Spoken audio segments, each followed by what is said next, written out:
Time flies when you are picking up junk. So this is the February recap video of Cash or Crash, where I attempted in the month of February to build a junk removal business from scratch. Now, to remind you, Cash or Crash is a 12-month experiment where I build a new business every single month for the year with the goal of answering one question. Did it make money? And for February, the business that I decided to build was a junk removal business. And so today, it's the end of the month. We're recapping what went well, what didn't go well, and ultimately, would I recommend this and who would I recommend this for? So let's get into the goods. I got a lot that I wrote down. I learned a ton this month, and I had an absolute blast. And I'll just preface this. I'm 2 months into this journey. We did reselling in the beginning of the month, or in the beginning of the year in January, and then we did a junk removal business. These are both businesses that I never would have done without this challenge. There are people that I've met that I never would have met without this challenge or experiment. And I'm having a great time. I'm learning a lot, and it is building additional skill sets, which is honestly such a big part of why I did this in the first place. So let's talk about some of the highlights from the month. Well, first and foremost, I got an awesome junk removal job from this experience. And so I got to actually go to the dump and the transfer station for the very first time. I got to rent a U-Haul. Like, we did it all. I got to pick up some gross shit, and I got to have a lot of fun doing it in the process. I also got to spend the entire day when we did this with my dad, and we got to do it. We made uniforms for this, and it was just, this was just an awesome highlight. The day of actually moving junk was such a fun day. To be honest, do I want to be doing all the junk pickup myself if I were to continue this? No, I don't think that's what I'd want to do for the long term. But I really enjoyed it. It was fun to get my hands dirty and do a business that I probably never would have done without this challenge. And so that's one of the big highlights. And to piggyback off that, one of the biggest highlights was I was able to spend 30 days, or in this case, 28 days, building a business that I never would have touched had it not been for the Cash or Crash challenge. I've run digital businesses most of my life in either sports, or I've run digital businesses, event businesses in sports, or I've run a speaking business, coaching business, and now a publishing business. And so to be able to get into the world of the home services business, freaking awesome. And I've a ton of respect for the junk removers out there, the haulers that are out there. You guys keep doing what you're doing. It is such an amazing business. And so Another one of the highlights from the month was how invested people were in the journey. And it was really cool because I don't use Facebook a ton, but one of the pros and cons of doing a 28-day junk removal business challenge is I wasn't going to build a ton of social media channels just for this month. Again, pros of doing that, cons of doing that. And so I also didn't want to use my business page currently for this because it was unrelated. And so I actually went back to Facebook. I started using Facebook early on in the month, and the responses, the engagement, it was through the roof. Who knew people cared about watching someone start a junk removal business? It was really, really interesting and really, really fascinating. And it taught me a really great lesson of the more you bring people along for the journey and you're honest, you're authentic, and you don't pretend like you have all the answers, people actually want to help. And I think that this is a huge lesson. And I know that we're going to do education and learnings after this, but it was such a powerful lesson in really understanding that when you open yourself up and you're just honest and you're trying something new for the first time and you're not that good at it or you don't have the answers, and you become a student and you don't try to act like you're advanced, people are willing to help. People want to help you. People want to see you succeed. I had some great conversations with people. And so that was really, really fun to be able to build the brand of Let It Go Junk Co., get people's design ideas. It was so special. It was so fun. So that was great. Also helping people let it go. This was a top highlight of the month. And specifically, not only was doing our first gig really great, but educating people about the industry. So I actually had a couple friends reach out to me who were like, wait, I can do this? I don't have to just throw this on the side of the road, or I don't have to move it myself. And I was like, absolutely. And so them being able to find people was great. And then what was really fun was the last couple days of this challenge, I had somebody who they needed to move their couch. And they were like, I'll pay you, I'll do it. And unfortunately, I was already booked up. Like I couldn't rearrange my entire day, and there were a few other factors. But ultimately, I was not only able to help that person let it go and remove a ton of stress for them, which is the whole point of us doing this, but I was also able to refer business to a local junk remover. And that was so cool. That was so fun. And that was a really big highlight because it taught me, one, I can get the job and I know how to actually get these jobs. But two, I was able to support someone else. And I could easily see that being a great revenue channel. If I could generate enough leads, I could then provide business owners more business. And that was a lot of fun. And I can get a piece of the action moving forward. So that was really great. And the last highlight was really learning the differences between how local businesses might operate versus how international publishing business or international online businesses actually work. There's a lot of different nuances, and how you approach certain things is very different. But it was really, really a interesting lesson and a highlight for me because it changed the way I think. It made me recognize that concentrated, very niche specific things and people are going to outproduce spray and pray approaches all day long. And for me, I have clients in multiple different continents, and it can be very challenging to decide, well, who do we go after? Because there's millions and millions of people.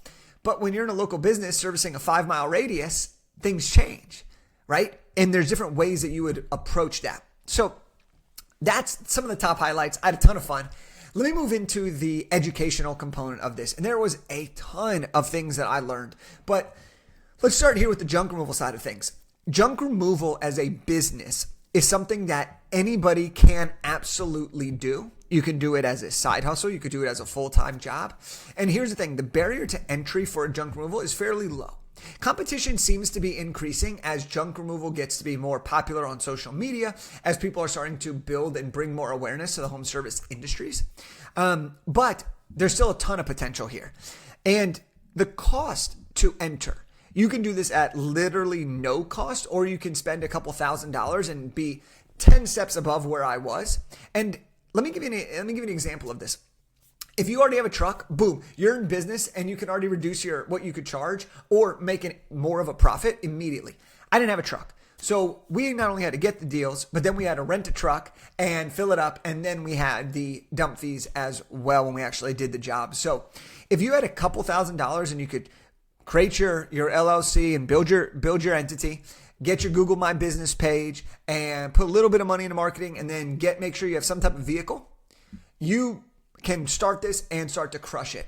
And the other side of it is if you have a very strict pricing strategy. So maybe you don't have a truck. Start with a U-Haul, get your first couple of gigs, and then take that money, buy the trailer, buy the used truck, and you can continue to level up until you're ultimately running out of a dump truck.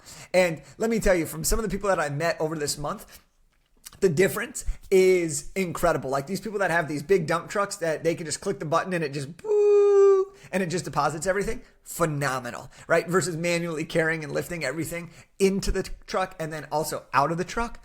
So just fun things to share with you as well. And then the other thing is the skill to removing junk. Like the skill of actually doing junk removal is pretty easy, right? Like when we did it a few times, a lot of people are going to do couches. A lot of people are going to do, leftover storage units, clothes, patio furniture, just miscellaneous items. And sure, it's not the most exciting thing to do, but in terms of actually doing it, anybody can do this. And what I noticed was that it's the business side of things, just like in so many careers, but it's the business side of things that really separated these companies, in my opinion, from the ones that I think were doing really well and the ones that I think could improve. And here's where this comes from is I called dozens of companies throughout this month, and I wanted to see how do they answer their phones. I tried to understand and talk to them, see if I can get a quote on the phone, partially because I wanted to see how do they do things, what's their customer experience like. But the other side is I was asking them what would they have quoted a certain job so that I could see if it was close to what I would have quoted a certain job, to double down and see what would work. So I think it was really interesting because there were some companies that I was like, wow, this person was so nice, so thoughtful. And those are the people that I wanted to refer business to. And then there were other people who were just mom and pop shops, and they were so rude on the phone, and their customer service was so bad that I didn't want anything to do with it. And it really made me recognize not only customer service, but it's just so easy to stand out and separate yourself with just a few different things. And so that's the optimism, right? Is there's so many opportunities to disrupt a business like this. Sure, there's a handful of junk removal companies that service Southern California. Great. But of all these mom and pop shops, these one-off people, there's only a few legitimately growing bigger companies that are continuing to grow and continuing to scale. At least this is what I learned and what I had experienced through hiring a coach for a little bit and for also joining a couple different groups throughout this month. So the other thing that was really interesting is that I learned that junk removal is an incredibly urgent-based business. And so if you're not available to be fast and you're not reliable or you can't move quickly, you're going to lose your business. And what I mean by this is people at the end of the month, they got to move out or whenever their move out dates are. But like weekends, end of the month, I noticed was boom, boom, boom. From people that I talked to, it was also college move outs and various different times where people are moving out of their life and it's like an urgent thing, right? Unfortunately, if someone passes away and they have to move their stuff right away, boom, estate sales, auction sales. Sometimes you just have to be available and it's the right time, right place. The other side of this is that people sometimes, and this is what I noticed too from talking to people when we named our company Let It Go Junk Co, is people are like, I just want to let it go as soon as humanly possible. I need this out of my house. They like snap to reality that this shit needs to go, right? And so spring cleaning and these different times of the year are very good opportunities for people who want to clear space and start fresh. The other thing that I learned here is that local businesses, this is obvious, but you need to be local, right? And so it was really interesting because when we first did this, my dad's based in our hometown and I'm based in the Santa Monica area. And it was interesting because we were like, well, what area do we actually service?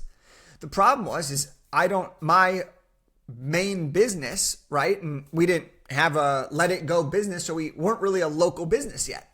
And these were some of the things that unfortunately we had to skip the steps of because we only had 28 days to do this. But it was really interesting because you have to make sure that you're locally set up. You have to make sure that you can get your Google My Business page so you can get reviews. And all of these various different things matter so much when you're local. When I do business and I have clients all over the world, it doesn't matter where my home base is or my office, quote unquote, office headquarters are. It doesn't matter because I can conduct my business and do what I do. And so I think that was a really interesting piece. And again, I think it's an obvious thing, but it was really interesting where you have to really commit to being local. And then you want to be very local within the local and then start to expand out. And again, just different way of thinking, but very, very good. The other thing that I learned is there's so many different people you could collaborate with in this type of business. And I think that's something that's really, really interesting. There's contractors, there's storage units, there's real estate agents, there's all types of people, developers, there's all types of people who are dealing with homes where then there is junk, right? And depending on the type of junk that you specialize in, there's so many different avenues. But if you can be known for one thing and build your partnership database, they can then funnel tons of business to you and it makes a ton of sense. And this is what we do in my business as well. We have a ton of referral partners in adjacent industries who we're not competing with them, but we have the same customer. And so then we're able to refer each other back and forth. It's the same thing for this and same thing for every business. But it was really clear to me that you can really get granular. Because you're a local business, you don't need to have 50 referrals across the country. You need to know the 3 to 5 best people in XYZ space and be able to leverage it. So the last thing that I learned, and this was a downer, but it was a great lesson to learn, is that spending 30 days or 28 days for this, it's just not enough time to do everything in the right way. And what I mean by this is I only had so much time for the challenge. I've up to 10 hours a week, 40 hours a week possible, or 40 hours a month total. But the problem with this was, and some of this was my effort. I'll be completely honest. Some of this was my effort, but a lot of it was also like I had to make decisions on, am I going to do something marketing related and skip something foundational? Or am I going to like invest the money with the limited budget to actually be able to do something? And I'm being kind of vague on this just to protect privacy and things, but I had to ultimately skip a few things. And there were things that I would have loved to try. I would have loved to do yard signs. I would have loved to do a lot more door knocking. I would have liked to have a Google reviews ability to get reviews for Let It Go Junk Co. There's so many marketing strategies I would have liked to do, but there were just some things that I didn't have the time or the capacity or the space to do it. And then the other thing that was kind of a bummer is that heading into the last week, we had done the challenge, and heading into last week, I really didn't have the ability. I was gone that final weekend.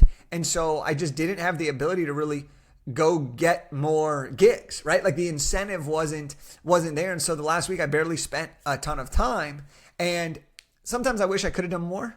But as I reflect on it now at the beginning of March, I think that it's just part of the lesson. It's part of the game, and it's part of understanding what's the purpose of this challenge. So there you have that. But the overall lesson of this month is something that I learned for life, for business, for everything, is that clarity makes things so much easier.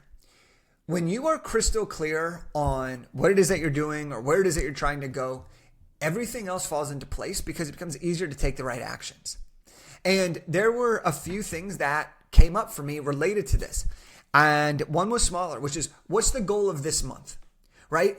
Is it to be profitable? Is it to make $1,000? Is it to do $5,000 in sales? Is it to see if I like this business? The goal of February's month was not set in enough stone for me to know exactly what the right actions were. So for example, if I would have set it to be put out $10,000 of quotes, regardless if I get business or not, that would have been one thing. If it was to get $5,000 in business, that would have been another thing. If it was to make $1,000 in profit, that would have been another thing. These would have changed the action items along the way. And so I think that moving forward, I'm going to try to get a little more clear on what is the intention of that specific month, and also what is the intention of the challenge, which is the bigger thing, which is the bigger question that I keep asking myself is, what is the intention of this challenge? Is it just to answer the question, did it make money? Is it to answer, can this make money? Is it to answer, do I want to keep doing it month over month? I got to get more clear. We're going to be working on that and figuring out ways to be better on that. So let's talk about the time, and let's talk about the money question. Did it make money? Well, in terms of time, the overall time frame that I spent on the challenge was 20 hours and 45 minutes. Okay, that is about half the time, a little over than half the time I could have used to this.